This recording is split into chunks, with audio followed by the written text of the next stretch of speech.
Hey guys, welcome back to today's video. Today is Friday, May 20th, 2022, and today we are going to be talking about the primaries that are up and coming this next Tuesday on May 24th, 2022. There are 3 states that are going to be holding primaries on the Republican and Democratic sides. You have Alabama, Arkansas, and the state of Georgia. Now there are competitive races in Alabama and Georgia, not so much Arkansas. So we're going to get Arkansas out of the way. That way we can go ahead and move on to some more competitive races and talk a bit more about what the implications are of these primaries and why they are so important for determining President Trump's influence, determining Democratic Party enthusiasm, determining the future of our elections in some of these races. So we're going to be taking a closer look at these individual races and pretty much just be discussing them on a pretty heavy level as we get further through the video. So the state of Arkansas is holding a governor's election alongside a Senate race. Now the Senate race, there is an incumbent who isn't retiring. They are going to soar to re-election. It's been safe Republican since the beginning of its opening up of the seat. But looking at the Arkansas gubernatorial race, while it's still solid Republican, the Republican primary started out a bit interesting. Before we saw Donald Trump's endorsement for Sarah Huckabee Sanders, there were multiple candidates that were all credible ones for the Arkansas governor's race. You had the current lieutenant governor, Tim Griffin, who was running for the gubernatorial race in 2022. You had Leslie Rutledge, who is the Arkansas Attorney General, another statewide elected position, who is now moving over to run for lieutenant governor. The current lieutenant governor of Arkansas also withdrew, now running for Attorney General. It seems as if the two high elected officials under Asa Hutchinson, who is the current governor of the state of Arkansas, are deciding to flip-flop and run for each other's positions, but both of which were running for governor. And I think a lot of this came down to the fact that they did not want to run against Sarah Huckabee Sanders. If you recognize her name, it's because you should. She was the former White House press secretary who was well known across the United States. She received the endorsement from President Trump back in January of 2021. So very early in this campaign season, Donald Trump endorsed her. Mike Pence endorsed her in March of 2021. And as you can see here, she has received the endorsement from all 4 Arkansas representatives. She has received the endorsement from both senators from the state of Arkansas and plenty of state representatives, including Donald Trump Jr. and Kid Rock beyond the state representatives from the state of Arkansas. It's very interesting to see, but not at all unexpected. So with that taken into consideration, polls were taken in May of 2021, in October of 2021, and at that time, the lieutenant governor of the race was still in the race, even though Trump had endorsed Sarah Huckabee Sanders. Now, immediately following Trump's endorsement in Arkansas, it didn't seem to be an endorsement that completely determined the balance of the race. Sarah Huckabee Sanders only got 43% of the vote in the first poll versus Leslie Rutledge, who got 35%. Then in October, her numbers dwindled dramatically. Sarah Huckabee Sanders' numbers skyrocketed, and then she withdrew from the race. Now that she has pretty much been the only one in the race besides Frances Washburn, who is described here as someone who is a radio personality, she's getting 80-70% of the vote. So Sarah Huckabee Sanders will more than likely be the next governor from the state of Arkansas, and that would be determined on Tuesday's ballot, not the November one. Not necessarily because the election rules are different, but because we know how this state is going to vote, and whoever wins the Republican primary 99.9% of the time will win the governor election in the state of Arkansas, and that will be the case in this election cycle. Moving beyond that state, let's talk about the state of Alabama. Now, Alabama, again, another ruby red state. It is always conservative, always voting for Republicans, with the exception of Doug Jones back in 2017 under extreme circumstances that it didn't. Now, they talk about a governor's race and a Senate race, but the interesting thing is that there actually is an incumbent governor from the state of Alabama, and that is Governor Kay Ivey. Now, Kay Ivey is ahead by 32 points on the most 2 recent polls, an average of 32 points. But the interesting thing about this is that Donald Trump originally did not want to endorse Kay Ivey. It's quite interesting if you think about why he doesn't want to. There's no real reasoning behind it, just more so that he wanted somebody else outside of the Senate race and instead tried to push them into this race. Now, looking at the level of impact Donald Trump's endorsement would have had in the state of Alabama, I'm not so sure that it would have been enough to defeat Kay Ivey. She has been very much brandishing herself as the most conservative governor. She is really trying to win over that conservative vote. She seems as if at least a bit scared about, or was at least about, the governor's race. But when Donald Trump didn't make an endorsement against her, she knew she was going to be fine. But it's still interesting, as an incumbent, to only get around 50% of the vote, I'm quite surprised. But at the end end of the day, a victory is a victory, and while you may be an incumbent who might be at odds with some members of your political party, it's always better than being someone who's in the negative or could potentially lose your primary.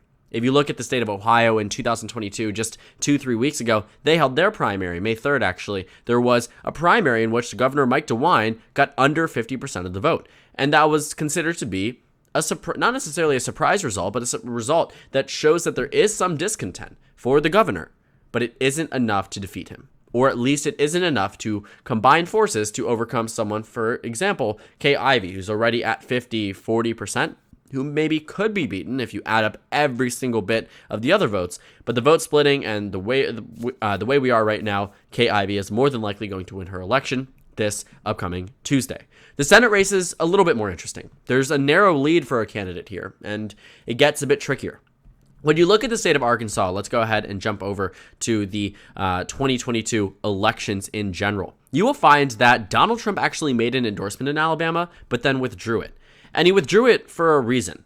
Looking at who is running in the state of Alabama, you have the U.S. representative from Alabama's 5th congressional district. He ran for Senate back in 2017, I believe, placed 2nd or 3rd in the Republican primary. Mo Brooks ended up, as a U.S. representative, losing in 2017, might lose this time around. Katie Britt, former president and CEO of the Business Council of Alabama and former chief of staff to Senator Richard Shelby. She was the chief of staff to the senator that is now retiring. She is a businesswoman, well known across the state. And then you have Michael Durant, businessman, former U.S. Army pilot, and an author. These names are at least somewhat well known. And if you take a look at those who actually ended up leaving the race, you have Linda Blanchard, who ended up leaving to run for governor, now losing that governor's race. You have other people who dropped out that are running for Alabama State Senate and endorsed Michael Durant. Another person, Jessica Taylor, who decided to run, then decided to withdraw, now endorsing Michael Durant. It is interesting to see those who have declined as well. You have the lieutenant governor of Alabama not running, the Alabama secretary of state who is not going to run. You have Barry Moore, who endorsed Mo Brooks this time around.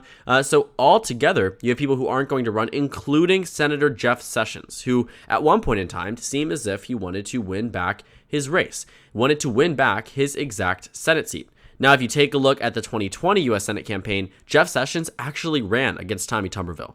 But Donald Trump endorsed Tommy Tuberville, and guess what happened? While Jeff Sessions was a well and recognizable name, by the end of the runoff election, Tommy Tuberville defeated Jeff Sessions by a whopping 20 percentage points. Jeff Sessions left the Senate to serve under the White House under President Donald Trump, then got entirely screwed over. So it looked like he didn't want to do this again. U.S. Senator Richard Shelby endorsed Katie Britt. If you take a look at that, that's pretty substantial. Now, like I mentioned previously, Donald Trump endorsed Mo Brooks, but it actually got interesting because he withdrew his endorsement because Mo Brooks was losing. Brooks started out with a very substantial lead, getting nearly 60% of the vote in the early numbers. Katie Britt only started a recent climb to popularity across the state. Michael Durant actually rose from nothing into at first place at one point in time. But where we are right now, it looks as if it is going to head to a runoff. But once we actually reach that runoff, it doesn't seem as if Donald Trump is going to be inclined to endorse Mo Brooks. The reason Donald Trump withdrew his endorsement is because when he made the endorsement for Mo Brooks, when you take a look at that exact time frame, it was April 2021. And when polls were initially taken in May of 2021, that's when Mo Brooks was soaring very high. But then he started to lose support and lose support and lose support. It went from 60 down to 1 point, being at 20. And at that point in time, Donald Trump decided to withdraw his endorsement because Donald Trump doesn't like endorsing losing candidates. Donald Trump doesn't want to be associated with someone who couldn't even win a primary in the state of Alabama.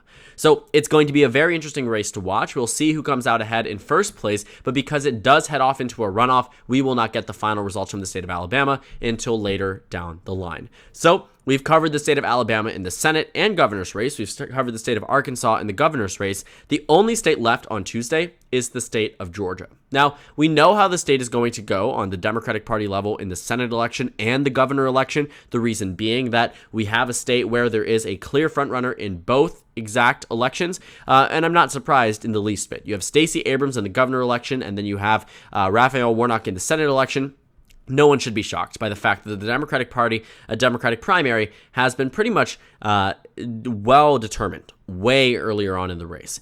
Raphael Warnock is only really running against himself. There don't seem to be any major forms of opposition to him. Raphael Warnock getting 85% in a poll, his opponent getting 6%. If you take a look at Stacey Abrams, she's not running against even anyone. So she will be fine in that election. Raphael Warnock will be fine in this election. But what actually gets interesting is the Republican primary in both of these races. Now, we know who's going to win in the Republican primary in the state of Georgia, and that is Herschel Walker. Now, he is a famed member of Georgia football. I mean, he is a very recognizable name across the state, and Donald Trump endorsed him well over a year ago. Now, Gary Black is his opponent, his main opponent, at least, the Agricultural Commissioner of Georgia. He's a statewide elected member, and he's been serving in that position since 2011. Now, Gary Black, maybe in another year, would have an opportunity to win here. Probably not, because maybe a more recognizable and more influential name would have ran. But Gary Black at this point in time is a statewide official who is failing to capture even a significant portion of the vote against Herschel Walker. Herschel Walker skipped every single one of the debates that were held for the Republican primary because he knew that he didn't need to win any of these debates in order to win the election. Gary Black has been endorsed by Nathan Deal, the 82nd governor of Georgia, Cindy Hyde-Smith, a U.S. senator from Mississippi. You have a U.S. representative from the 9th District. Doug Collins endorsed Gary Black. But the endorsements for Herschel Walker, more recognizable, less centralized around Georgia, but still more recognizable. Donald Trump, Nikki Haley, Marsha Blackburn, Lindsey Graham, Joni Ernst, Josh Hawley, Tim Scott, Tommy Tuberville, who's a more recent name, Mitch McConnell, even. You take a look at U.S. representatives, Buddy Carter, Marjorie Taylor Greene. These are names, these are people that are recognizable. Newt Gingrich, recognizable across the state. I will say that I don't think that, an endorsement from a senator from South Carolina will be as important as an endorsement from Governor Nathan Deal. But it is very clear in the polling numbers that the only endorsement that truly mattered was the endorsement from President Donald Trump. Because when you take a look at the aggregate, Herschel Walker is at 64%. And the next highest for any candidate there is 8%, with Commissioner Gary Black, a statewide held elected officer, getting 7.7% in a Republican primary. Very, very interesting. So Herschel Walker absolutely decimating his opponents. There were slight considerations at different points in time that Doug Collins might run against Herschel Walker. Doug Collins might try to return back, that there might be a runoff election. Maybe Kelly Loeffler will throw her hat in the ring. She did float it. David Perdue filed to run in this race. But Herschel Walker ended up taking away with it significantly, and he is going to win this race. But this is a real showing of how Trump's influence combined with that celebrity persona is a lot more effective than you think. And candidates like Dr. Oz just simply didn't execute it well enough or entered into the race way too late. We knew Herschel Walker was running as early as spring of 2021. He didn't officially announce it until the summer, but we knew. It was confirmed, and we treated it as such. And Donald Trump even endorsed Herschel Walker before he ran for Senate. It is quite interesting, if you ask me. Now, we're getting a little bit off topic here, but we are going to focus within the realm of the state of Georgia. And the reason why we are going to be looking at the state of Georgia specifically is because there is one election I also think deserves some level of national or at least statewide recognition. It's not the Senate race, it's not the governor's race, but the Secretary of State race. Now, U.S. Representative Jody Hice from Georgia's 10th District is running against Brad Raffensperger. If you recognize Brad Raffensperger's name, it's because he was the one who certified the 2020 presidential election against the direction of Donald Trump. He is the one that leaked the tape and video recording of Donald Trump asking him to find 11,000 ballots to overturn the election, essentially asking Brad Raffensperger to overturn the election. These are things that made Brad Raffensperger an enemy of Donald Trump. He almost lost in the first round, but that's because there was so much enthusiasm on the Democratic Party side. In the runoff election for Georgia Secretary of State, turnout went from 61% in the general to 22.98%. But he only won by about a few percentage points. Looking at the the Secretary of State election this time around, he's running against a very recognizable name. Also someone who was endorsed by Marjorie Taylor Greene, Matt Gaetz, and Donald Trump. If you take a look at the endorsements that we see for Brad Raffensperger, you can't find any, and there's a reason for that. You take a look at the numbers, Raffensperger started out with at least some level of a lead.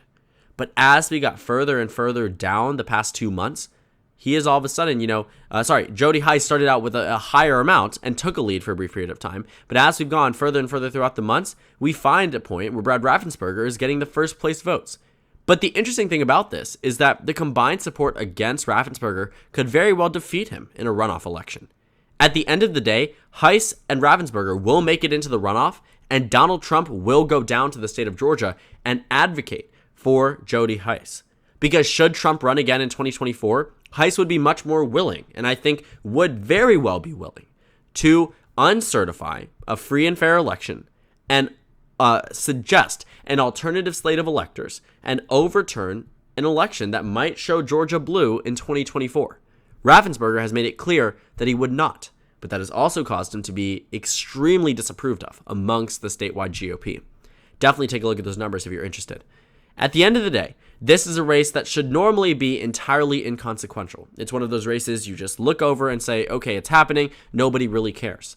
But this will also be one of those tests for President Trump and our democracy. Whether someone who certified an election being their highest crime, resulting, or not necessarily their highest crime, but the highest crime in the eyes of the GOP, resulting in their loss, or maybe they can hold on and make it to the runoff and actually end up winning it. He will be interesting to see. We won't get the answers about the runoff until later down the line. But it is something definitely to take in consideration and definitely to look at in terms of implications on the national and statewide levels for Georgia and plenty of other states that are likely going to hold elections for a very similar position. So this Tuesday, keep your eyes out for Election Night in America. I will not be going live, unfortunately, as much as I would love to. I will be outside of the state of Maryland. I will be in Lake Michigan. Not entirely sure which part yet, but I will be in the state of Michigan. I'll be trying to upload for you guys, but I wish I could be there with you all. I would definitely recommend tuning in to a cable television show, CNN, MSNBC, Fox News. Watch their standard election night coverage because it's always fun to watch, and we're getting closer to the midterm elections, and there's some pretty interesting races that we can go ahead and take a look at, and we'll see what is covered, what is not, and what the results are on that Wednesday morning. So thank you guys so much for watching this video. Make sure to comment down suggestions below. Subscribe on the left if you haven't already, and check out the Instagram and Twitter. At the bottom left of the screen, there's also a Discord server for you to go ahead and join. On the screen, there's a video you can watch, and then a playlist for my 2022 election analysis videos. Again, thank you guys so much for watching, and I will see you all tomorrow.